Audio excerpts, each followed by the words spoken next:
Today on the Marvel Cinematic Universe podcast, we don't have a television show to discuss, so let's talk about news. They drop new stuff. There's new stuff to talk about. All that and more info that we have no control over. Me, but also you. The Pharaoh fast forwards his favorite foreign film, Powder Donut. Okay, what's my line? The only line I see here on the script is get options based on your budget with the Name Your Price tool from Progressive. Oh man, that's a tongue twister, huh? I'm sorry, I'm gonna need a few more minutes. Bulbous Walrus, the Bulbous Walrus. The Name Your Price tool, only from Progressive. The owl ran afoul of the comatose coxswain. Progressive Casualty Insurance Company and affiliates. Price and coverage match limited by state law. 15 minutes could save you 15% or more. Oh, that's a cheer we used to do in softball. What? It's, actually Geico's. Whenever someone hit a triple, we would wave our bats and yell, 15 minutes could save you 15% or more. But we never got to use it because we would only hit home runs. Annoying. The phrase is from Geico because they help save people money. Geico? Yeah, they were our team sponsor. Geico. 15 minutes could save you 15% or more.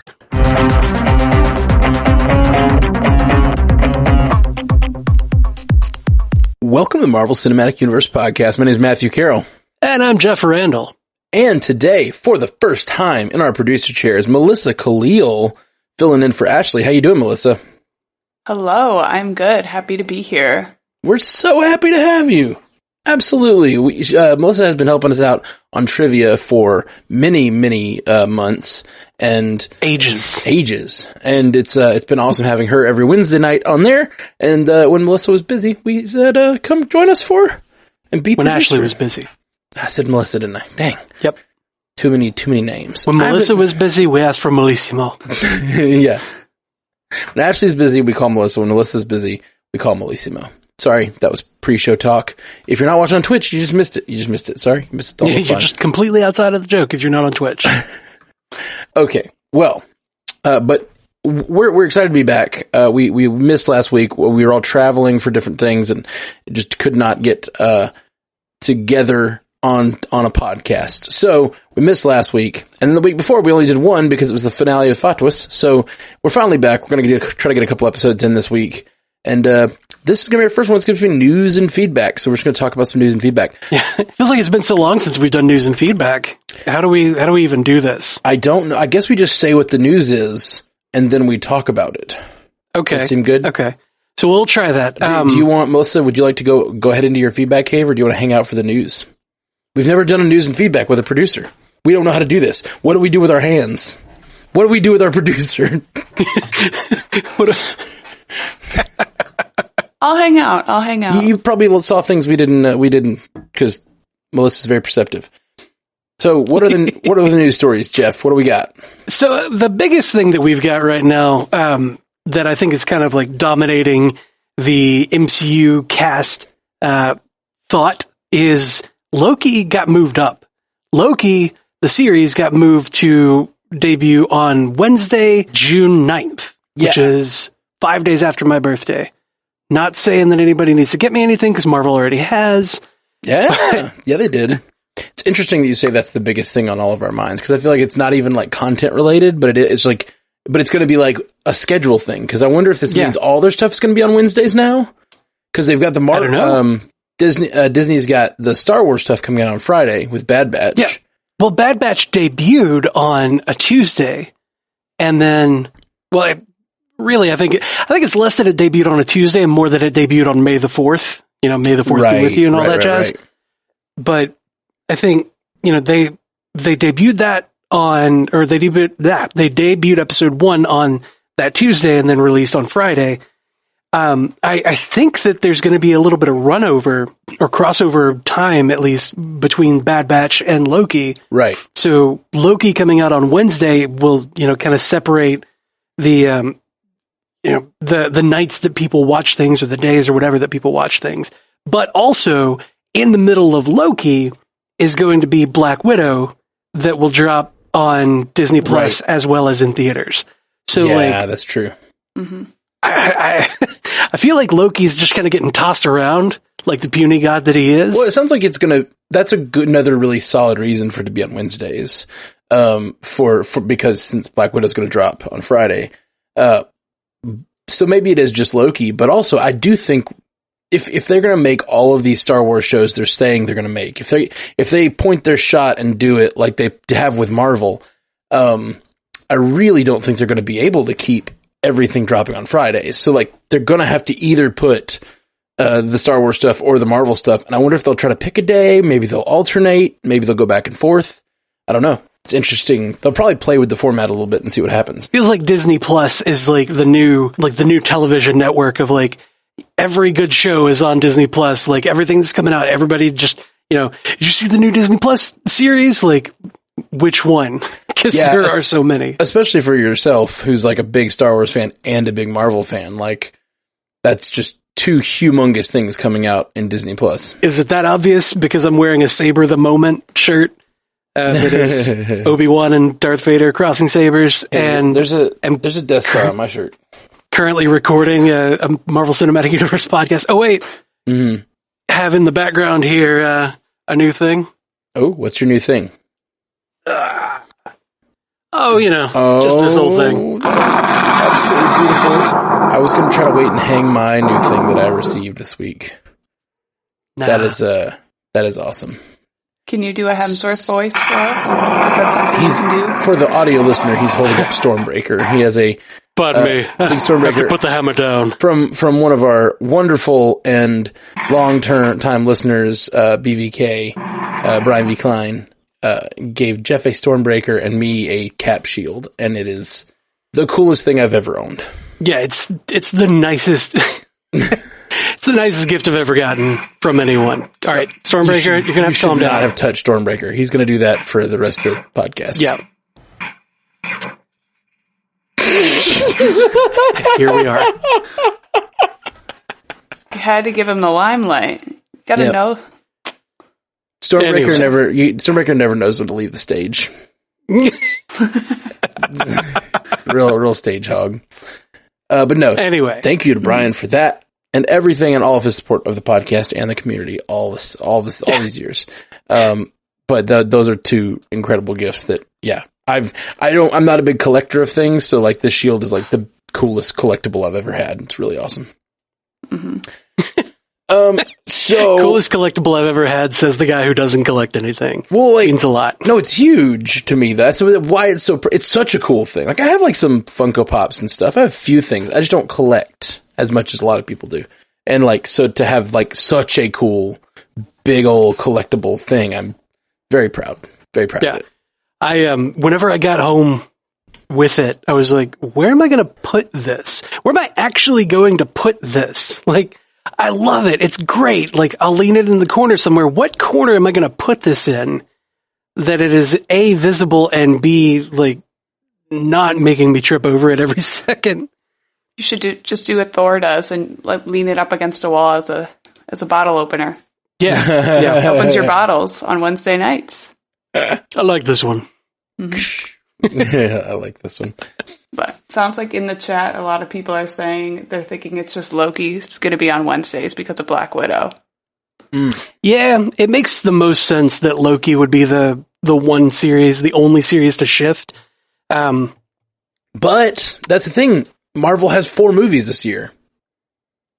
That's fair. So, like, if they did it for Black Widow, aren't they going to do it for other movies as well? And Star Wars doesn't have any movies coming soon. So, like, how many episodes was What If? I don't know. Have they said? I don't know. How many episodes What If is? I don't think we've gotten a release date for that yet. I think we've just been told summer. Right. I think that's right. Yeah, we were told summer 2021, and like because of the timing of all the movies and the open spacing and the 2-month difference between WandaVision and Falcon and the Winter Soldier, and then it was going to be May 21 that Loki came out, but they pushed that back. So we were thinking it was going to be every 2 months. So, immediate thought was like, What If is obviously coming out in July. So, let's look for an early July release on that, but probably not. We don't know. Probably not anymore since that's still going to be Loki's going to be running. I don't know. We don't know, but that's coming soon. So my point is we've got 4 movies, like a ton of Marvel movies coming out in the next year. And they've got tons of series coming too. I have a feeling that moving from Friday might be a good move for them, like for the whole year. I'm not sure, but might be the case. It could be. According to Brian V. Klein, What If is 10 episodes. Okay. Sweet. Okay. Is what the word is. I'm not sure if that's confirmed, but that's the word. So yeah, if that's accurate, that's the longest series that we will have had to date. And if they... Well, WandaVision was also 10 episodes. It was 9. It was 9. Oh, you're right. Very close. So the farther they push that back in the year, the closer we get, like, if it's not in July, if it's in August, the more likelihood you get of it interfering with Shang-Chi. Right. Well, it seemed like they had, and this is all getting shifted around because of COVID. It seemed like they had planned it so that, Loki would happen right after Black Widow, but then they moved that one more time. So maybe they have it planned so the movies drop between the series and then we're back to Fridays. But I don't know. I'm interested to see. I have no idea. That's the way I end most stories is I'm interested to see what happens. Yeah. I'll take whatever I can get personally. Monday, Tuesday. Yeah. Right. It doesn't matter. Literally, I will build my life around when they put it out. Like this podcast, we've been dropping these things the day of, and it's like basically my entire week is now structured around like this is happening on Fridays, and then the rest of the week just has to fall into line around that. Yeah. Just tell me what day I got to wake up at 2 a.m. to watch it. Tell me when. Tell me what night I have to stay up until 3 a.m. That's a game for the young. That we've talked for a really long time about this move to Wednesday, and it is interesting. But like, let's see. There's a lot of content actually in the universe. We got our first look at Eternals. Yeah, we did. Not much, but a little bit. Marvel did drop that, what was it called? Marvel Studios Celebrates the Movies. Yeah. How deceptive is that? It's like, hey, look, Marvel Studios Celebrate, and the first 4 minutes of it is nothing new. It's just like, look at these movies we've made. Look how great we've done. Then they start dropping new titles for 2 movies, Wakanda Forever and The Marvels, which is crazy. The Marvels. Yep. Crazy. And the symbols for the Marvels, it's got the Captain Marvel, and then it's got the symbol from comics for Monica Rambeau. Photon. Yeah. And then it's at the Spectrum. End, it's got the S or whatever that looks, the S looks similar to Kamala Khan's Ms. Marvel. So, the Marvels. I'm super excited to see that come to fruition because you've got Kid, at least from comics, you've got Kid who idolizes Captain Marvel, Carol Danvers. The Kid being Kamala Khan, and she gains powers and tries to do the thing that Captain Marvel has done for however long, and is like, I just want to be like you. But then on the flip side, we've got what looks to be a Monica Rambeau who is maybe resentful, maybe a little bit bitter over Carol Danvers. So, there's going to be that interesting dichotomy, of these people looking up to her or being, having been put down in some way or having been spurned, that's the right word, in some way by Captain Marvel. Right. So, and what's her relationship to those people? What's her relationship to everybody on Earth? We haven't seen her, or rather, in universe, they haven't seen her on Earth in, what could have been 20, 30 years.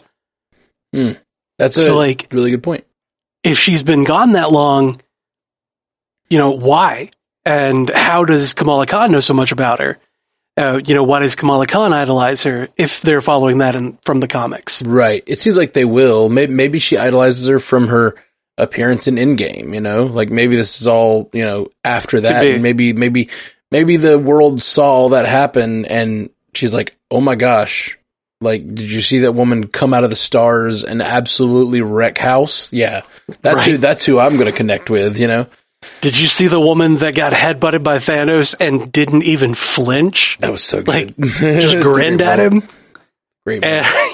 Like the one that, there's a lot of good things to say about Captain Marvel from that fight. But yeah, I mean, that could make a young girl connect with that character or that hero and be like, I want to idolize that. I don't know. Yeah, true. It's true.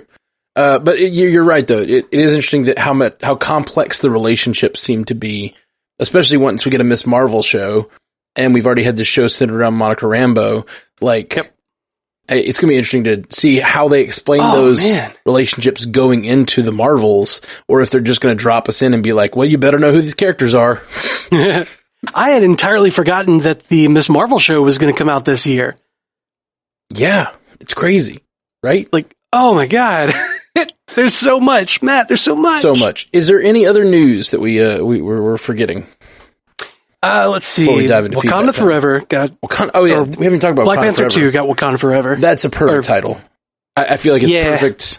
It's the legacy, the idea of legacy, the idea of even though we've lost T'Challa, we've lost Chadwick, like Wakanda persists, and I like that. And it's obviously a line, like their chant, and it's obviously a line that he says. Yeah, that's a beautiful way to call out the first movie. Like, it's a beautiful way to like commemorate him, but also to like say like this isn't going anywhere. You know, the legacy of this character and the ongoing motion of this like universe and this the pocket of the MCU is not going anywhere. And I like it a lot. I think it's great. I'm just ready for my heart to just be ripped out and torn into 1,000 pieces. I'm gonna cry so much. Cry so much. Show of hands, who cried when they revealed Wakanda Forever was the title. I don't think I cried in that moment, so I can't raise my hand, but I hear you. Yeah, I don't know if I cried actual tears, but I got chills. Yeah. Chills for sure. Yeah, chills I definitely got. I teared up, like, as soon as it showed Wakanda Forever, I was like, Chadwick! As you should. As you should. Yep. I was too hyped to cry in that moment. It's so good. I'm just they're doing no wrong at Marvel right now. I love it. Okay, so I think that was it. That's it, right? No more. We just talked about it before we started the show with there are like Venom. 4 or 5 stories. Oh no, you're right. There's a Venom trailer. Nope. Which we will probably do a breakdown of soon. Yeah. I was going to segue to that. I was going to segue to that just being like, Marvel's doing no wrong, but, talking about studios that are doing wrong. Oh, there's Venom. There's Venom. And, who knows? Might be great. MCU adjacent. It seems like. Yeah. Yeah. I know I said it on a podcast recently, but my theory is they're going to create a separate universe. With the multiverse of madness, we're going to find out that there's, we're going to meet another Peter Parker, and that will be the Peter Parker for the Venomverse. That's my theory. For the Venomverse. And I think that it's going to be the beginning of a contract between Sony and Marvel to share the characters more widely, because they'll just be like, you guys do whatever you want with the Sony characters, and we'll do whatever we want, and you'll keep making money, and we'll just keep printing it over here, and you guys can go fail on your own. And if you do well enough, we'll connect again. Yeah. We'll circle back, in time. Yeah. I absolutely think that could be a way this multiverse things goes. I don't love the Venomverse. I don't love the idea of Sony going off on their own. I don't know that I really even love the multiverse thing that you're talking about. But like, in a conceptual, like, they want to continue these stories all together, or either they're continuing the stories side by side, or there's just a hard turn from Marvel to Sony for Spider-Man of like, they shut him down in the MCU and they're like, well, that was fun, toss it back over to Sony. Either way, I don't really like it. Right. I think, everything just needs to come back to Marvel. I'd much rather have a continuous universe, but I just don't see Sony giving him up anytime soon, unless the mouse can afford to buy Sony sometime soon. Well, yeah. But the thing that, like, the feedback that I just adore for making me giggle about the situation is that Sony is basically writing fan fiction at this point. Like, they're doing their own Spider-Man related fan fiction. Well, and I like it. It feels accurate. That does not feel accurate to me. They have the rights. They're making the movies. That is the Venom movie we're going to get right now. Unless they make some sort of deal. I would love it if they made a deal that, like, MCU could have its own version of Venom. It's just part of the multiverse. And they're all part of the same multiverse, but it is the multiverse, I love it. Everything is heading, there's 2 huge events coming, and it's the real reveal of the multiverse, and it is the Skrull invasion. Yep. And it's like, what things are leading towards which of those is always like an interesting question in my mind. Because I think those are going to be 2 major events coming forward soon. They're already crossing into multiple properties, and they're going to continue. What if they combine those 2? Sure. They're probably not going to. But what if they combine those 2 and this secret invasion is from Skrulls from another verse?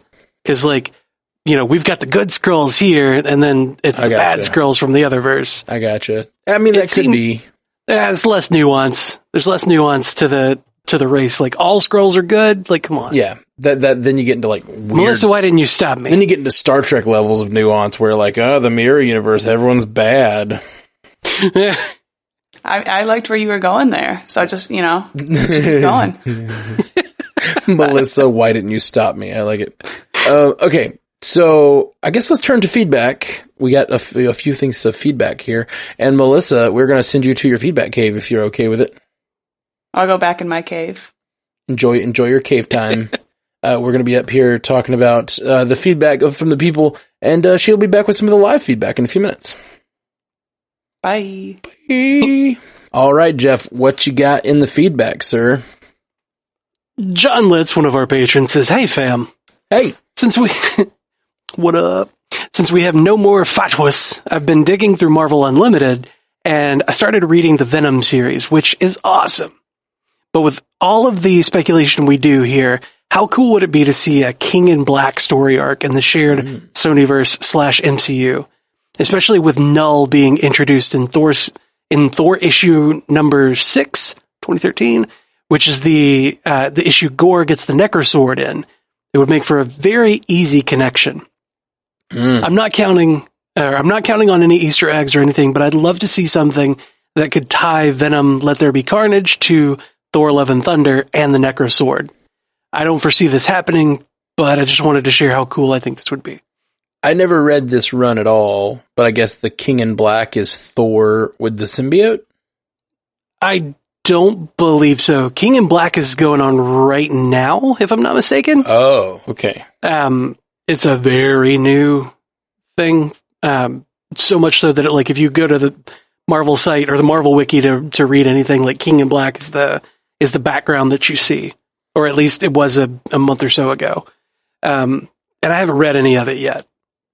Marvel Unlimited, I believe, doesn't have those yet, or they may have only the first few. Anyway, okay, not sure.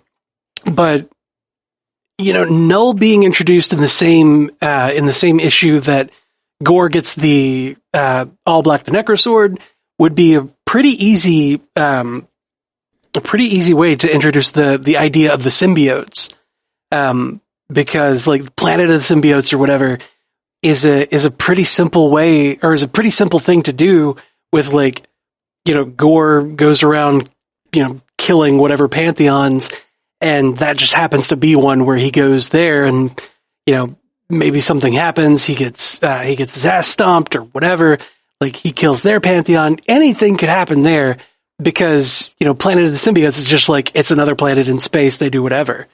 So just having that as a background thing could be a really easy way to introduce the concept. Yeah. I'm just looking at pictures of King in Black stuff. It looks pretty neat. I have no idea who the character is who seems to have a symbiote. But interesting. Yeah. We'll have to do more looking into that and research because I don't know anything about King in Black, but it looks scary. Right? Yeah. Looks very scary. It looks almost Joker-esque in some of these that's shots. that's a lot of what I thought about when I saw the character that whichever bad guy it is. I guess it's Null. Okay. But when I went to the Marvel site and it showed that, I was like, is that Joker with a Venom symbiote? That's what it looks like. Got that big goofy smile. It also has a lot of red in some of the shots. It may be the Carnage symbiote. I'm not sure. As Venom's in some of this too. So anyway, we'll have to do more research on that. I was hoping you would know. It's based on just his description. I thought it was Venom, like a Thor with the Venom suit. Or with a Venom. That would be ridiculous. Right? I was like, ooh, that sounds fun. Let's talk about that. But I didn't do any research. I just threw it in the chat. Cool. We'll look into that some more. I like, and maybe get a hold of that King in Black stuff. It looks cool. I have the feeling though that any of the stuff that they're doing right now in comics is not going to show up in the movies for a while. I don't know. Yeah. It feels too soon for that. A lot of these characters, especially when they introduce new characters, they kind of wait and see what the comics are a proving ground in a way. Like they kind of wait to see what people stick to. Now, the thing you do see happen a lot is when they take a character and make a slight change to him, that change is probably going to be in the new movie. Because they're like, let's tweak this so it fits our vibe that we're trying to go for in the movies. Let's like kind of make these characters that we know and love and people have already been proven, we'll like tweak them. But when a brand new character is introduced in comics, I'm like, we'll see him in 15 years. It might not be that long, for stuff like this one. I feel like the movies have been getting more and more of the modern stuff lately. Like it's been, coming closer and closer to modern. They're gonna have to start making up their own stories. They're getting a real like Game of Thrones situation. Like they're burning through story every You've year. outrun Stan Lee. Yeah. And they're gonna have to catch up. But we're also bringing in Fantastic Four and the Mutants this year or next year, and so it's like there's plenty of story left to tell. Oh yeah, there's Marvel. There's so many. Well, is not run dry just yet. Yeah, nowhere even close. Nah. I think that we need to read that run of Thor though, with Gore the God Butcher. Ooh, yeah, because his appearance coming up in Love and Thunder. I think that'd be real fun. Yeah. Let's see. Next up, Dylan Hunsinger, another patron, says, "Hey guys, super random and off topic, but I run a sports Twitter account, the Oklahoma City Thunder basketball team, and I have around 19,000 followers there. The other day, I asked my followers for a suggestion as far as what order me and my wife should rewatch the MCU. A lot of people suggested their preferred method, mainly chronological, by the way. But one guy said that, and that he is a screenwriter from Marvel. So me, being the Marvel fanboy that I am, I DM'd the man to make sure he isn't messing with me and to tell him how astonished I am that I had gone this whole time not knowing a Marvel screenwriter followed me and that was a Thunder fan. So he replied, he says he worked on the script for the Hawkeye show. I ran his name on LinkedIn, and sure enough, he was executive story editor. I just thought it was cool how my two worlds were colliding in that moment. I asked if he had something juicy to tell me, and all he said was something will happen in one of the upcoming MCU projects to hype up Hawkeye, which is kind of how they always do it, but now I just get to speculate how, who, what, and where, and when this will happen. Anyway, sorry for rambling. Just thought you guys might enjoy. Love you guys 3000. Have a great night. Interesting. Something will happen. That's so vague. That first of all, yes, that's super badass, Dylan, that you have like a follower who is one of the writers. I work in Atlanta a lot when I play music, and I'm always bumping into people who like have worked in small ways on the shows. Like I bumped into people one night. I know I've told this on this show years ago when it happened, but bumped into people who had like, who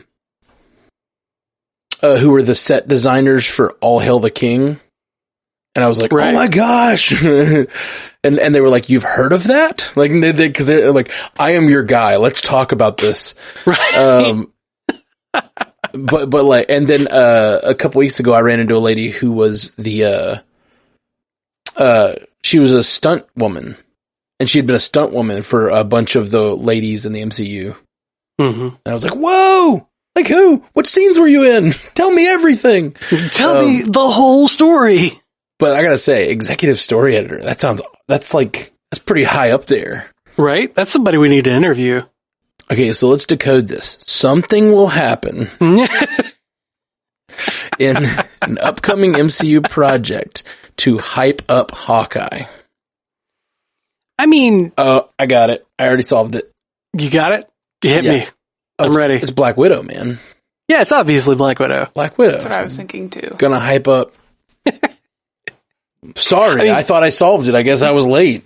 You were so late. The way that Taskmaster fires that arrow to like skip off the pavement up under the car and blow up that car, like that's such a Hawkeye thing to do, you know? For sure. Like he has definitely fought Hawkeye before. Or at least watched Hawkeye. Studied Hawkeye or whatever. And like, who does that? Who studies Hawkeye? None of us. I'm just kidding. They have said that Yelena will be in Hawkeye. Right. So... yeah, okay. That makes sense if that's what it is. Mm-hmm. Okay. Definitely. I mean, that's the obvious choice. I want it to be something else, because I want to be wowed. Wow. Weird. Are we going to get a bunch of different versions of Hawkeye in the Loki show? Because it's like the one guy that is really simple to do something with. But something's going to happen that will hype him up. Hype him up? Hype him up. What will he do? What could he do? It's like, will he play a larger role in Black Widow than we think? Doubtful. Because it's her swan song. Well, yeah, but they were like introduced sort of together as like a pair, like as like a team. Like they'd worked together a long time. I know she was introduced first and he was introduced first, but like when we met them in Avengers for the second time each, it like felt like they had worked together forever and been close friends. Her death, he's like the one holding on to her, trying to save her. She died. She was the thing he loved. Like their relationship is very tied together. So I don't think him appearing in even a large way in her movie would be a bad thing. Yeah, it wouldn't be a bad thing. I wouldn't think it would be a big stretch. I feel like the story that they're telling where she is on the run in between Civil War and Infinity War is a time when he is either going to be in the raft or at home because he took the deal. Right. Ooh, I just realized, like, in the end of Civil War, Cap walks up and, like, frees them from the raft, right? Like, that's the end of the movie. Yeah. But, like, he's in there. Did he escape and then get offered a deal? Or did he stay? Like, did Cap knock on his shell and he go, no, I'm not going to go on the run with you. I'm going to, I got to do my time. I did a wrong thing. Like, and then he got offered a deal, you know? When did him and Ant-Man get offered a deal between, you know, those moments? That's an interesting thing. They said no thanks, and then they got a deal for good behavior. Yeah, right? Or maybe they'd already been offered a deal, and they were like, no, I've got to stay here and take the deal. I can't go, like, gallivanting around the MCU with you. They definitely would call it the MCU. Yeah, exactly. They definitely would. I just saw a comment in the chat. Mama Hale says Clint took a deal instead of escaping. At least that's what it seemed like in Infinity War. Yeah. It's interesting. I think I'm not so certain. That is what I would assume, but I'm not sure. It could be that he escaped and then, I don't know, they got a message to him or something. But yeah, definitely didn't go on the run like everyone else did. Because Cap clearly would not take a deal. Whoever wrote in that feedback from the screenwriter. Dylan Hunsinger. Ask. We need clarification. Yeah. Just ask for just a touch more. Just a little nugget. They don't have to tell us anything else. Just ask for like clarification on what happened 3 movies ago. On past events, right. Yeah, it's about past events. Yeah. It should be fine because it's in the past. Mm-hmm. Mm-hmm. Anyway. Aaron? I think that's Aaron. Aaron Flynn, one of our patrons, says, Dear Matt, Jeff, Ashley, and Jay Scotty, how could they forget Melissa? How could they forget? How could they forget? Didn't they know? And shouldn't they know? Aaron is a precog. Aaron says, I've enjoyed the Marvel Universe since I was a little girl. The first storyline I remember was the crossover between X-Men, New Mutants, and I think X-Factor in the mid to late 80s, where Ilyana Rasputin, magic, was a key role. It might even have been her introduction into the universe, but I'm not sure. However, it was my first time reading about mutants and demons and different dimensions. I was fascinated, but I was told it's not a girly thing. So I stayed away, although I did collect Dazzler comics for a short time because there was an amazing comic book shop around the corner from my aunt's house. Flash forward to 20 years later when the MCU was born with Iron Man in 2008. Although I had enjoyed the first two X-Men films in the early 2000s, the anticipation leading up to Iron Man was incredible. Jon Favreau directing, Robert Downey Jr. starring, Gwyneth Paltrow, Oscar nominees and winners in a comic book film? What? They were calling out to me because I was also a huge pop culture and film fan. I was an original subscriber to EW back when it all started. I know. Just call me nerd. Sorry to ramble. Anyway, I was hooked. The MCU has been a very unique place for me, as has the Arrowverse on the CW. I've written fan fiction about Batman and the Green Arrow, which helped me be strong enough to leave my abusive husband, and also gave me an outlet for my own thirst. You're not alone, Ashley, and don't ever stop being you! Yeah. Both have given me hope in dark times, and both have tried to reflect current societal events, topics, and injustices, although the Arrowverse with a much clumsier hand. The MCU can tackle any current it chooses. That was Stan Lee's resolve in the comic realm, to tell stories people didn't want to necessarily talk about. And if Kevin Feige is going to do the same or lead the MCU in that direction, then the legend and intent of comics will continue to remain a relevant outlet for discussions to occur. And I'm buying my ticket for the long way around. Comics are unique. The MCU is no different. You guys remind me of things that I knew and show me where to find the things that I want to know more of. I'm a Marvel Unlimited subscriber, so I can go back and read or reread the storylines that I get curious about and become familiar with characters that are new to me, or fall back in love with ones that I knew from a lifetime ago. I love your podcast. You're human. You have feelings and loyalties and insecurities, and the same thoughts race through your heads as the rest of us fans. We are just lucky enough to have you there to guide us along. Thank you for the welcoming message, and thank you for taking the time to read this silly and long diatribe. I'm so glad I found you. Ashley, I've already taught my daughter to say Captain America. Thank you, Pandas. I love you 3000. Oh. That was just emotional. Why'd you put all that emotion on me without any warning, Matt? That was really wonderful feedback. Beautiful. Thank you, Aaron, for writing that in. And a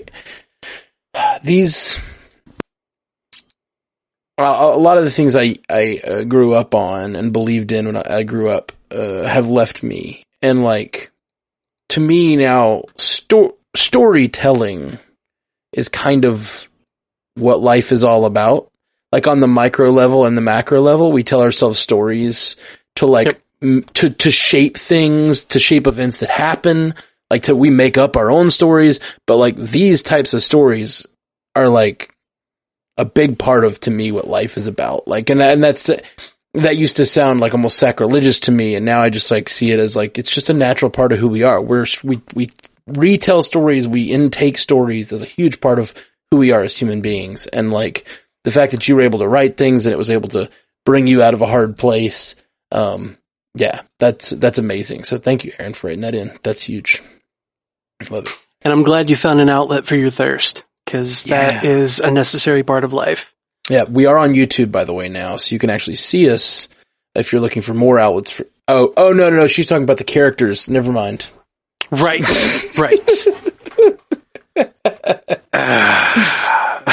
No, give it time. That's definitely a joke. That's definitely a joke. It's so funny. People always get on YouTube and they see us and they go, "Wow, you guys do not look at all like what I thought you looked like." That is almost every YouTube video we post. Someone's been listening for years. You guys look nothing like I had in my head. Far more handsome. I'm sorry, I don't look like the type of nerd that you expected. I don't know what people think. I really don't. It's it's really funny. Should I trim the beard? No, I don't think it's anything should I shave? You don't listen to podcasts, so you don't have the same experience that I do. But I've definitely had that experience, and it's a weird one. When you've been listening to someone for years, you just build up the personality sort of like forms into a ball that becomes a face over time, and like you just that's who you picture. Well, no, I have that same issue where I didn't know who, like I didn't know what the artist Tim DeVille looked like, or the guy behind him, Justin Robbins, and he co-hosts a podcast, the Pretend Record Club, that I've told you about before. Oh yeah. And when I saw a picture of him, I was just like, nope, you don't fit. That doesn't fit. Like, same thing with musicians. Like it. Sometimes musicians are the same way. Like you listen to someone's music for years, then you finally see them, you go, "Whoa, weird. That's not what I was thinking. That's not the voice. Doesn't come out of that." Yeah. I feel like Scott Stapp was a big example of that. Of like, he looks like he shouldn't have as deep a voice as he does singing, and then when he speaks, it's just like, what? That's what? Like, trifecta. I get the opposite. People look at me and I'm a big guy, and they see me step up to a microphone and they think I'm gonna have like a big bassy voice, and I get up there and I'm like, yeah, like, what? What's that guy? What's that guy about? That's weird. They never expect the tenor that I am. Oh, and BVK says like Rick Astley. That's another good one. Rick Astley's this shrimpy little dude, but we're no strangers to love. You know? I don't think I can separate those. I think I have, as long as that song is such the meme in my head now that I can't separate it from what he looks like. Like that is what he looks like. I can't. He doesn't. That voice doesn't fit him, though. Is the thing. I don't know. That's that 80s thing, man. That's the 80s, like, I don't know. Yeah. Geeky white dude that has the, like, very big voice and kind of, I don't know, whatever. Let's move on. All right. We can move on. I wanted to see how far you were going to dig. I'm not going to dig anymore. He's making it to China, you guys. All right. So Nicole T sent us an email. It says, "Hi, Ashley. Wow. Just Ashley. Just Ashley on this one. Okay. All right. Rude. I'll take that feedback for her. Hi, Melissa. I'm just getting caught up on the theorizing episodes, which I didn't listen to before the finale because I didn't want the theories to spoil it. I'm just listening to the April 21st episode, and I wanted to tell you that I love you having joined the podcast because that female voice is such an important addition, but I also really appreciate you acting as the fairy thirst mother for all of us fans out here who are guilty of rewinding some of the Marvel moments over and over again. Captain America coming out of the super soldier machine, cough, cough, Thor Ragnarok after the big fight with Hulk, cough, cough. Keep being an awesome you, Nicole. Thank you, Nicole. And I left it in, even though she's not here, because she will listen and she will hear it, and it will. We actually had I feel like Melissa is the same. Like Melissa's on the same level. You know, she's running our TikTok campaign of 100 Days of Thirst. That's true. Chris Evans. TikTok, check it out, Stranded Panda on TikTok. Melissa's doing 100 Days of Thirst. It's been wonderful. It's been freaking awesome. It has been really great. It's gotten to the point where like my algorithm is being affected. Oh, mine because too. I'm getting lots of thirst. It so much. I'm getting lots of thirst content now on. Yeah. Yep. And there was one I sent to Melissa. I was just like, "Oh, here's this. If you haven't." No, it was a tweet. It was a tweet from Chris Evans. I was like, "Here's some more fuel for the fire if you don't have it already." Such kind words, but I can't compare to Ashley. And thank you to, I already forget the name of who wrote this in, but thank you for blessing us with Fairy Thirst Mother. Right? That will be used every single cast now. Yep. For sure. That is the official title now. That is her. If we ever become a real company, we'll just give her that on her door. Just like her desk will say Fairy Thirst Mother. Yep. I like it a lot. I like it a lot. Now available on the Stranded Panda shops. Fairy Thirst Mother t-shirts and flags. Oh, yes. That's a great idea. Oh man, we need concept art. Let's get Omer and Jay Scotty and all of our artist friends on that. Fairy's Thirst Mother, we need Ashley's face, we need Melissa's face, there needs to be abs or something, grating cheese. I don't know. We'll leave it up to you. All right. We actually had a number of people write in about Ashley, and I think I narrowed it down to a couple of here, responding to Ashley. I think a lot of people went back after this show and were catching up on all the theory episodes, which I think it's funny because Falcon, we definitely got deep in the theorizing with WandaVision, but we didn't really get too deep into theorizing with Falcon Winter Soldier. There were a couple big things where we were like, this is probably going to happen. Yeah. Like the Sharon thing. Well, there's also, the potential of like, things for the future where we're like, this guy's going to show up in a later thing. And, we got Rhodey. So obviously Armor Wars is being set up. Mm-hmm. Or, like Eli was there. So Young Avengers is coming. We know this. Like that's pretty much all of the speculation we had on Fatwas. Yeah. I mean, we tried to speculate, but I think like, just like other people are gun shy about listening to like a podcast about speculation. I think like we were just as gun shy about speculation after WandaVision. We're like, we spent hours talking about Mephisto. No, I wanted to speculate on Fatwas so bad, but I was so just like worn out. My speculation muscle was exhausted. I think Loki, it'll come back. It'll come back. I've been resting. I've been trying to rebuild. Drinking my protein. Yeah. Drink your Go ahead. Theory protein. I don't know. My theory protein, yeah. All right, we got a couple more feedbacks. I think this is... I'm going to pronounce it like it's Italian. I don't know. Verciofi21 on Instagram. On Instagram, is this our first Instagram feedback? I don't know. I didn't even know we had an Instagram. All right. Where did Ashley get this? I don't know, but I like it. It says Ashley, 3 exclamation marks. First off, I love you so much. It's a good start. Good start. Your podcast, especially when you're on the Marvel Cinematic Universe podcast. Listen, this is an interesting sentence. I'm just going to read it. It's like what I want my future girlfriend / wife to be like you. Ha ha ha. Anyways, Marvel question, possible theory. It seems like Loki is going to get caught by the Time Variance Authority. Is it possible we could see Gamora as well? She is from the past and did stay in the future. Would they go after her as well? Maybe see her locked up with Loki. Just an idea. I had needed to tell someone about it. Love you 3000. Good question. What do you think, Jeff? I don't know. I mean, we've seen so much about Loki, about, Tom Hiddleston Loki being there, the Loki from 2012. Like we figured it was Loki from 2012, but then like the trailer came out that pretty much confirmed it. Yeah, for sure. And, we had so much speculation about that. It's kind of like we just completely forgot about the fact that Gamora from, I think it's Gamora from 2012, if I'm not mistaken. Or it might be 2014. 14. Oh. Okay, thank you. So that, like, 2014 Gamora came to the future, or came to the present future? Whatever.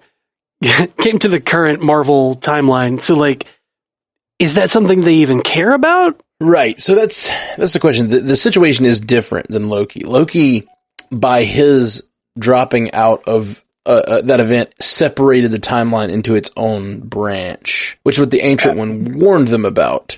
Right. So, like, this is Gamora living in the current timeline. Like, if that's a problem, I mean, I guess it was a problem. The stones also came from the past and came back into the future. You know what I mean? Like, yeah. I don't think it's not like the Time Variance Authority is trying to stop the whole Thanos fight from happening. You know what I mean? Like, that's all part of the timeline that is still existing and moving forward. And it really kind of begs the question of, like, how does the multiverse work? And I really think we're going to get a lot of that in Loki. Like, find out how the multiverse works. What's the problem with alternate timelines existing? You know what I mean? Like, yeah. What really is the problem? Is there a problem? Are there lots of multiverses anyway? Is there a problem with branch universe theory? Like, what happens when the branches happen and you don't go back to trim them? Like, is it... Right. Is it okay? What's the problem with those universes? Is there Right. is there some cost to the universe splitting? Is there some sort of conservation of mass or matter that this is like, leading to a crisis of some sort? I don't mean crisis as in DC Crisis, but Yeah, no, I get what you mean. I get what you mean. I want to say, like, Gamora coming back into the universe, or Gamora being in the universe, makes the universe inherently better. Well, maybe. No, it does. In what way? By what metric do you measure this? Have you seen Gamora? I mean, fair. My fairy thirst mother should probably support me on this one, but I absolutely support as the current fairy thirst mother. I fully support this thirst over Zoe Saldana. I'm the fill-in producer and fairy thirst mother in training. Understudy. Fairy thirst mother understudy. I feel like one role is definitely easier to fill than the other. Well, this is like I've been training for this my whole life. Yeah, my body is ready. Chugging water all day. I did hear, though, for Loki, we were talking about how the branches how they can kind of be clipped, as Jeff was kind of talking about. Rumor is that the official kind of description for the show is that he has to help the Time Variance Alliance? Authority. Okay, thank you. Or he risks being erased, is the rumor of the description. So it sounds like he has to kind of go on these missions for the TVA and kind of help clip these branches in order to not be erased from his current timeline. Oh, man. So Interesting.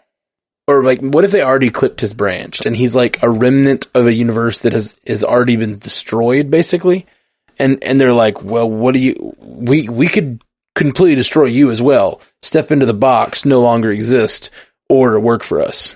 I think I'm thinking along the same lines. Like, is it a matter of he has to go back and trim these other branches that were caused by him, or like, conversely, they trim his branch so that he no longer exists, or I'll trim your branch. Like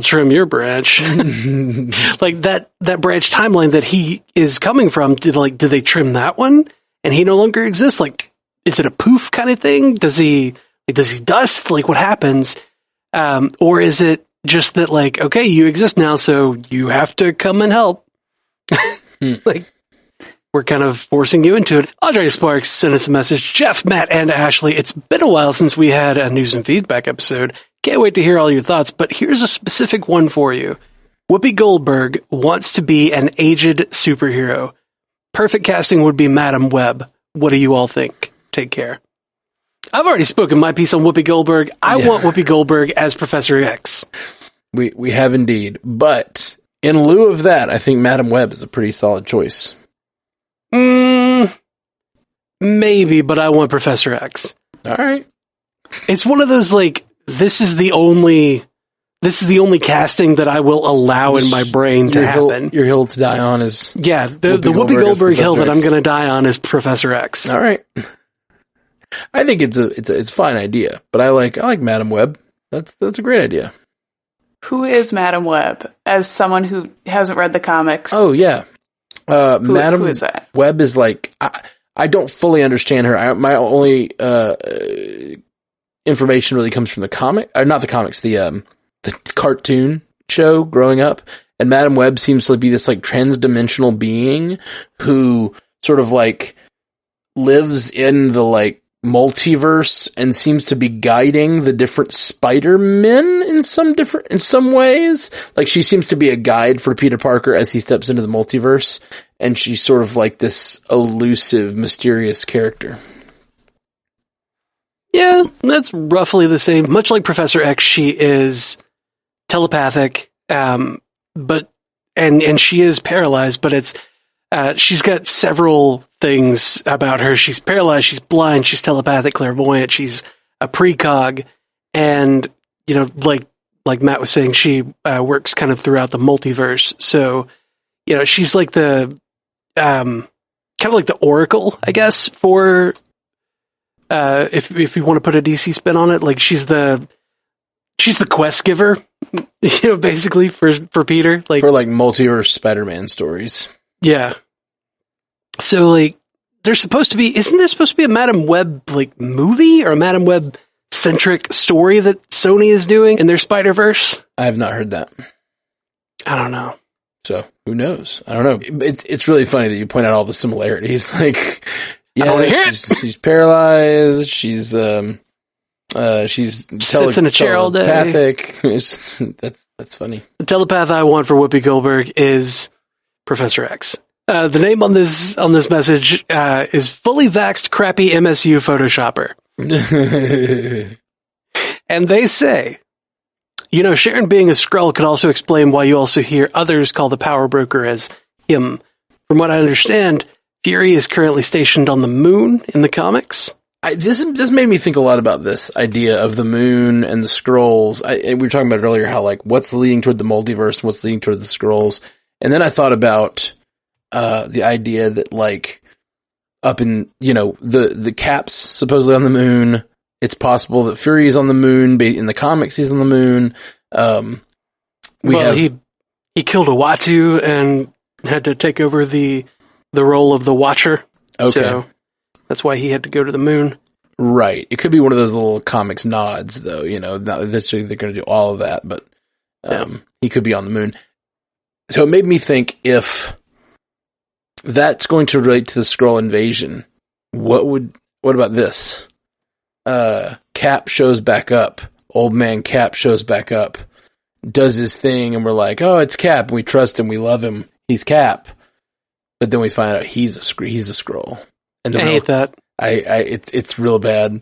I like it though. I hate the character that we thought was good did a bad thing, and it turns out they're a Skrull. So how long have they been a Skrull? Like, I don't like that for these things that we have seen so far that are like, Sharon made a decision. Sharon Carter made a decision based on the hand that she was dealt right in Civil War. So if you say like, oh, it was a Skrull the whole time, like it takes that moral quandary that she is. Right. I'm sorry. I don't disagree. It takes that moral quandary that she is in and just kind of eliminates her culpability in it. I don't disagree with that, but you're making a lot of assumptions about what I'm saying. Like, I'm not saying that he has to come into the world and do a lot of bad things. I'm just saying, like, we meet a character, we think it's Steve Rogers for a while, we get comfortable, we feel that warm bath of Steve Rogers around us, and then we find out it's a Skrull. He could be a good guy still. He could be Talos, he could be whatever, but for a minute we think Chris Evans is back, Cap's back. Doesn't have to be the whole, like, you're assuming that, he does a lot of things that I'm not saying. Well, yeah, okay, so like, what I'm assuming is based on prior knowledge of the Skrulls in the comics, right, and is that they are, they're trying to bring down society or whatever. But like, what if a Skrull shows up as Steve Rogers, Captain America, and does good things and like, tries to bring hope to the world? Yeah. Like they try to get Peter out of that situation that he's in, or Peter Parker, where, it's a Skrull that's Peter Parker while Spider-Man swings through. So obviously, there can't be, it can't be Peter that's Spider-Man. That's obviously a lie. Like, what if they're doing all these good things, and that's what we know about the Skrulls in this, is that they're doing these good things, but turns out it wasn't him. What if Cap shows up as young Cap, and he's like, and they're like, how did he become young again? And they like explain it away with the time machine that moves time through people or whatever. And then like, it turns out, no, that's just not Steve Rogers at all. It's a Skrull. I don't know. It just made me think about him being on the moon, or that being the thing that people are saying. And so like, what if that's something that someone like Fury is trying to like plant so that he can later use a Skrull Captain America to do his bidding? I like that bait and switch though. I like that bait and switch because like the idea of a shapeshifter, or somebody being able to change what they look like, that's like inherently what's the word? That's inherently subterfuge and based in like, kind of seedy tactics for any spying or warfare or whatever. It's deception, and deception by its very nature is a negative thing. But what if they're doing that? What if they are deceiving in order to do the good things? Sure. And like, then you've got that, then you've got that character moment of like, he's out of line, but he's right? Yeah. Like he's out of line by being that deceptive person, but he's doing the right thing. So like, I don't know if I should stop him. I don't know if I should let him keep going. Like, do I accept this lie of who that is just because he's doing the right thing? And then you get your secret invasion of, they're infiltrating, superhero society or whatever, or, wherever it may be. Yeah. I agree. That's what I'm saying. Like, I think there's like a lot of room. They're gonna do things with Skrulls, and I hope it's not things like take away character development that we like, but they're going to do things with Skrulls, and it's like, I like that one because it seems like one that afterwards we would be like, I didn't see it coming, but that totally makes sense. Of course, Cap's dead. We have a comment from Jessica Mai. She said, haven't we had enough Captain America imposters lately? Cough, cough. That's fair. True. Very fair. Yeah, but that's the thing. Like, it doesn't have to just be Steve Rogers. It could be anybody who's gone away. Hell, it could be Tony Stark. It could be, literally any hero that has gone away. It could be Thor because he's off, gallivanting in the galaxy, but still Nick Fury wants to have somebody in place to look the part of Thor on Earth. The reason I think the Steve Rogers thing makes some sense is because it's kind of a hat on a hat, and like maybe you wouldn't expect it because it's like, oh, of course they did the ADH thing or whatever, but then at the end it's like, of course it was the Skrulls. But of course, now that I've said it, now that's all I'll think if they do it. So yeah. So sorry I ruined that experience for everyone. Let's take a quick break. There goes Matt ruining the experience. When we get back, we will do some feedback. Lots of the live feedback. All that reference that we have no control over. Me, but also you. The Pharaoh fast forwards his favorite foreign film, Powder Donut. Okay, what's my line? The only line I see here on the script is get options based on your budget with the name your price tool from Progressive. Oh man, that's a tongue twister, huh? I'm sorry, I'm gonna need a few more minutes. Bulbous Walrus, the Bulbous Walrus. The Name Your Price tool, only from Progressive. The owl ran afoul of the comatose coxswain. Progressive Casualty Insurance Company and affiliates. Price and coverage match limited by state law. And we're back. And we're back. Thank you. Great job, Melissa. Thank you, Melissa. Good job. Malissimo. Malissimo. All right. Well, thank you for joining us, Melissa. We're going to have you tell what's happening out in the chat. What's been going on this whole time?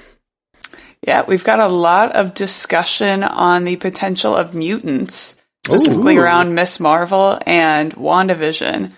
So I know you guys have talked a ton about the potential of mutants coming from, Wanda's hex and everything that happened in WandaVision. But how do we think mutants could come into effect in Miss Marvel? I don't know. Yeah, it makes a lot of sense with the Marvels because it absolutely could be mutants. We all think that Kamala Khan's going to be an Inhuman because that's what she's in comics, but they could totally change that origin story, especially with the dicey Inhumans that they've had so far. Well, there's the dicey Inhumans, and there's also the way that it happened in comics is like so far fetched at this point. There's so much story that has to be told to get to that point, right? That just it doesn't make any sense to go that route. So they're going to have to change it in some way. But we're not sure. Like maybe they could go from what the video game had, of like some event explosion happened on A Day or whatever. But like it definitely isn't going to be like Terrigen Bomb covers the earth kind of thing, unless they rope in Agents of S.H.I.E.L.D. and have her eat some funny fish. Some fish oil pills. Some fish oil, shrimp that has been contaminated with the Terrigen, whatever. Toss another shrimp on the Terrigen. That wasn't a very good Australian accent. It was definitely, I don't know. That was. I don't know why you went for Australian when she's from Jersey and is Pakistani American. Toss another shrimp, that whole chestnut. Okay, so yeah, I think it is very likely that that's how they will bring the mutants into the universe. But Kamala Khan could be our first mutant. Now, where they're coming from and why they're here now, I have no idea. It could be that has something to do with the Hex, and that. What is Photon in the comics? Do we know what Photon is in the comics? She's a lady, a hero. Where do her powers originate? Is she a mutant? Oh, her power origination. It was that she got bombarded by radiation. So I was just curious if she happened to be a mutant in comics and they've changed that origin. I'm sure we would have talked about that by now. If she had been the first mutant. But I don't know. I mean, maybe... I was thinking maybe the dispersal of the Hex caused like some sort of burst, especially, Kamala Khan is from New Jersey. Yeah. And New Jersey is where the Hex was. Maybe there was some sort of like, when the Hex opened, like you remember Wanda started to try to like, to break it open so that people could leave, and like the corners were coming back, like they were being pulled back. Maybe that allowed radiation to burst out from inside it. It's possible. And then when she actually did finally bring it down, she brought in the borders to where like it all came, it nicely closed up on where she was. So maybe when she did that, it allowed radiation to seep out into the world, and you start to see mutants around the place. Right. And then maybe something happens in, like, talking about Wanda, you're leaking. You're talking about the story of the Terrigen bomb, and like, that seems far-fetched, but what if it is like something about this radiation that's causing mutants, and then you get Doctor Strange in the Multiverse of Madness, where she's doing something on a grander scale, and her powers sort of leak into the, like, entire Earth, and you sort of get that Terrigen bomb storyline, but it's bringing mutants in instead of, inhumans. That kind of, I don't know, that kind of undercuts the Inhumans, and there's a lot of Inhumans fans for sure. out there. It also undercuts the evolution aspect of the X-Men, which is very focused on in the previous set of movies, but I don't know how much they're going to do that in this one or not. I'm betting we're going to see something that leaves that door open in the Eternals movie, since the Eternals and the Celestials and all that is like, so tied into that origin. Right. We'll see something, probably. Captain America said House of M in reverse, which we've talked about before, is something we talked about a lot with WandaVision in the show ending that way, but it did not. Of course, she did end with 2 superpowered children and a brother that seems like he's from another universe, but is actually a dude. And there's been speculation that still was leading to something. The fact it led to a boner joke. Yeah, but maybe not. Maybe there's more to it. We just don't know yet. It did. We don't know. Yeah. Along those same lines, SparkSam85 asked, what if we get a Captain Marvel clip in the Miss Marvel TV show? Like a battle with Kree creates Miss Marvel? Okay. Like a battle with Kree created Miss Marvel? Like found footage kind of thing from the 90s? Potentially, I think that's what we're going for. Or the endgame battle, that's what I was thinking. But yeah. Do you remember... Oh God, do you remember that thing that in Civil War when Tony was first talking to Peter, and Peter was like, "Oh no, yeah, I'm not that.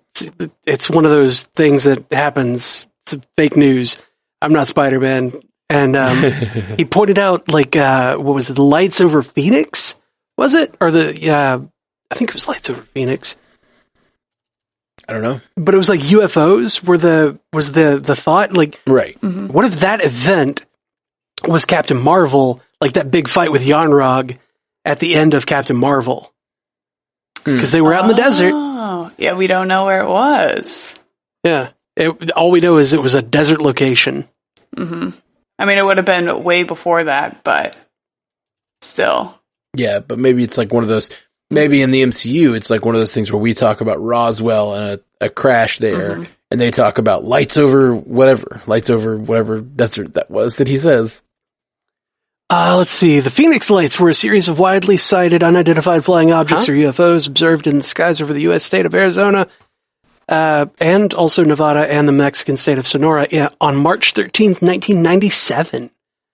Ooh. Could be. That could be. Yeah. That's there you go. Close enough in the timeline, maybe. Only 6 years apart. That's basically next door. In the millennial scale. I don't know. I'm just joking. What are you talking about? Because it was in 91. That was in 97. So no, Captain Marvel she got back in 95. Oh, did she? Thought so. Yeah. Okay. I thought it was 91 for some reason. No, 91 is when the mission report. That's where my brain is. Thank you for knowing where my brain is. Had to bring it back. Reel it in. Reel it in. Maybe they could have linked that. They could. Some sort of accident involving, Kree technology and Captain Marvel's powers. Yeah, I just don't know. Because it's interesting because Miss Marvel has a totally different power set from Carol Danvers. And so, interesting to see what they'll do. Because, in the comics, it's just that she's a fan. So that's why she takes up that moniker and her suit and everything. I don't know. I'm really curious because it's going to be huge, whatever they do. I can speculate. We've speculated out for years now. I just don't know what they're going to do. No idea. Inhumans, mutants, some sort of third-party way that she gets her powers. It's all possible. Yeah, and along that same line, Crapton America on Twitch asks, do you think Fox's pantheon of mutant heroes are coming to the MCU in some form of bridge event, perhaps as a part of the multiverse reveal? I believe there is a Wolverine series in the works, so how do we get there? I doubt Hugh Jackman's doing a Wolverine series. I would much prefer them to be a one at a time, one or two, maybe three at a time, kind of sprinkled throughout sort of thing, rather than just being a big bridge event, the incursion thing or the universes colliding kind of situation is it's the easiest way to get everybody over, but I didn't like them. I didn't like those X-Men movies most recently. I don't want those. Give me Marvel doing it right. Yeah, I do want the Marvel's version of those. I can't imagine they're going to go back and use who would you pull from the other universe? It's the pool that you want to pull is very small, and it's maybe Hugh Jackman. It's very dead. Yeah, but he could, if it's an incursion, that's in the future. He's dead. No, the pool is dead. Oh, right. I got that. I did not get it. I saw Melissa recognize it. Clever. I got that reference. I understood the reference. So yeah, Deadpool, Ryan Reynolds' Deadpool would be great to just pluck that over, and is the one that would make the most sense that he could, because Deadpool does whatever the hell he wants to, right? So, that's the only one that really makes sense. Well, here's the thing. In my mind, it's Hugh Jackman, Quicksilver, Deadpool, and who else? Who else would you really want to bring over? Maybe X-23 or whatever. The little girl was awesome. There's no one else from that universe I really would care to bring. I mean, I like that Colossus, but that Colossus was really only good as a super pure foil for Deadpool. Exactly. And they could still bring that one. They could bring him with Deadpool. My point is, they've already got the actor who played Quicksilver should have in WandaVision, and there's still speculation that could lead to something more. And we already know Deadpool is going to appear in the MCU going forward. Yep. And that leaves Hugh Jackman, which would be a huge deal if he decided to appear in one more as some sort of crossover. Huge deal. Be a huge deal. Correct. Sorry. I'm only mildly ashamed of that one. That was pretty good. I like that one. It's because it played with the silent G. That's what I liked about it. Oh, now I get it.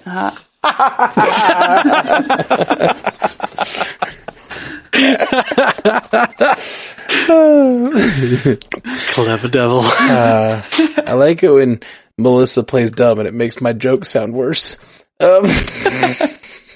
It's great. Okay. Anyway. Yeah, there's nobody in there that we really want. I mean, maybe McAvoy, but he could play anybody. Maybe. Oh yeah, that's true. I would like to see both of the younger versions of Professor X and Magneto. Yeah, Ashley would say, let me channel Ashley for a second and be a conduit. Be a conduit for Ashley. I don't care where they put him, they just need him to keep his shirt off. What happened? I blacked out. I just heard Ashley's voice. What happened? My God. How'd you get there? Some witchcraft. Thirst Mother, where are you? Fairy Thirst Mother. I hear you. I don't see you.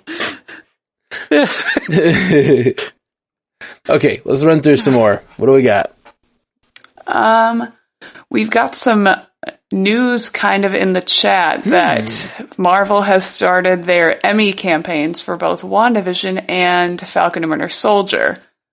And I don't know about you guys, but if Elizabeth Olsen, I'm not saying if Elizabeth Olsen doesn't win at least one Emmy for her performance in WandaVision, that I'm going to absolutely riot. But if she doesn't win at least one Emmy for her performance in WandaVision, I will absolutely riot.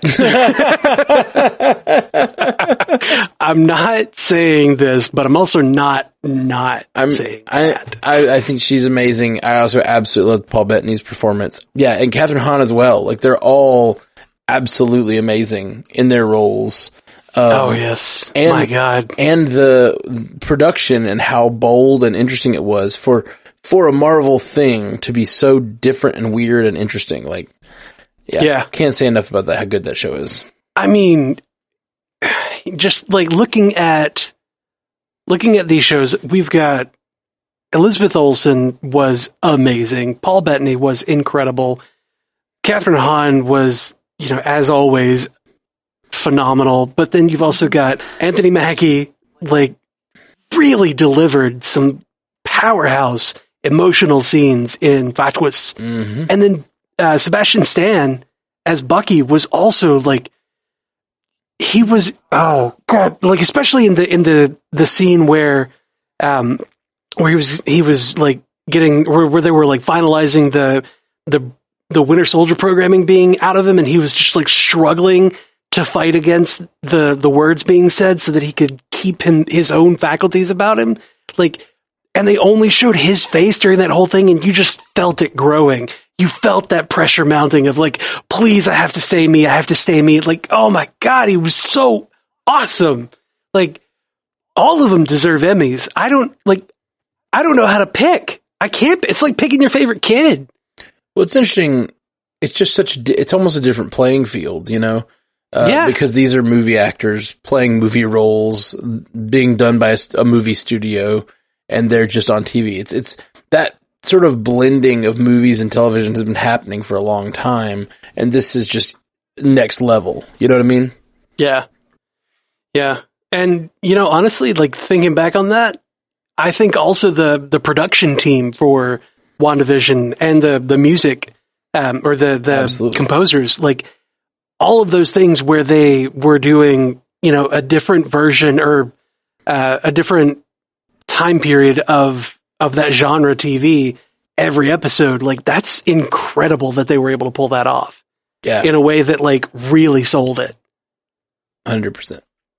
Mm-hmm. So, like, all the Emmys, all of them. It's like Oprah, all the Emmys. You get an Emmy. You get an Emmy. You get an Emmy. That's what they deserve. It is.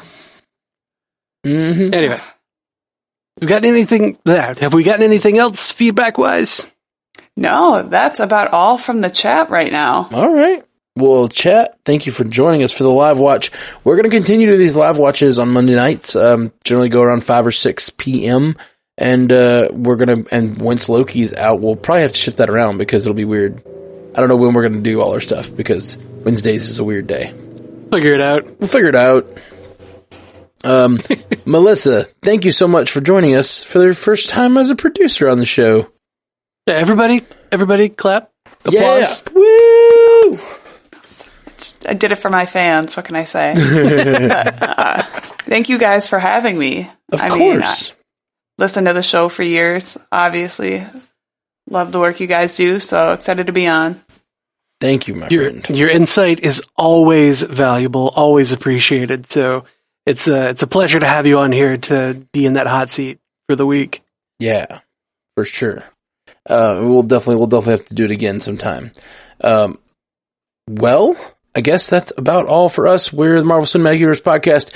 If you would like, hit us up at patreon.com/MCUcast, and you can subscribe there and get this stuff ad-free and early access when we have it, and all that's good stuff, and helps the show, helps us I think grow. we're also going to be starting a new series on there for the patrons.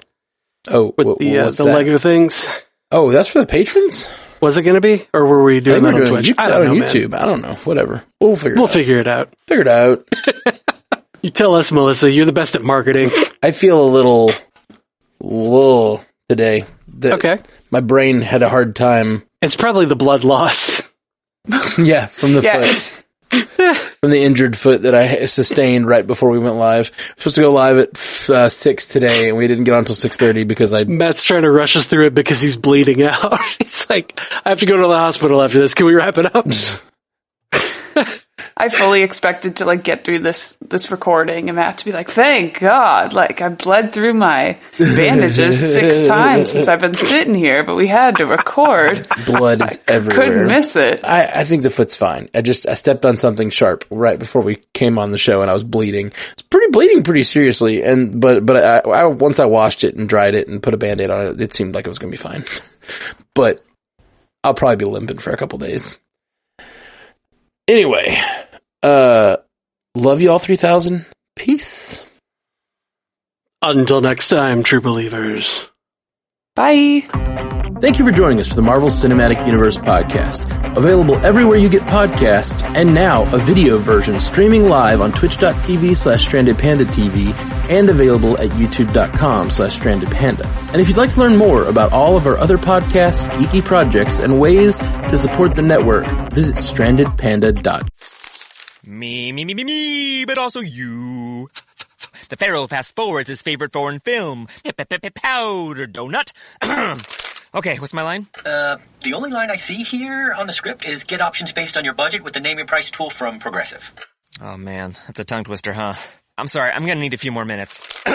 Bulbous Walrus, the Bulbous Walrus. The Name Your Price tool, only from Progressive. The owl ran afoul of the comatose coxswain. Progressive Casualty Insurance Company and affiliates. Price and coverage match limited by state law.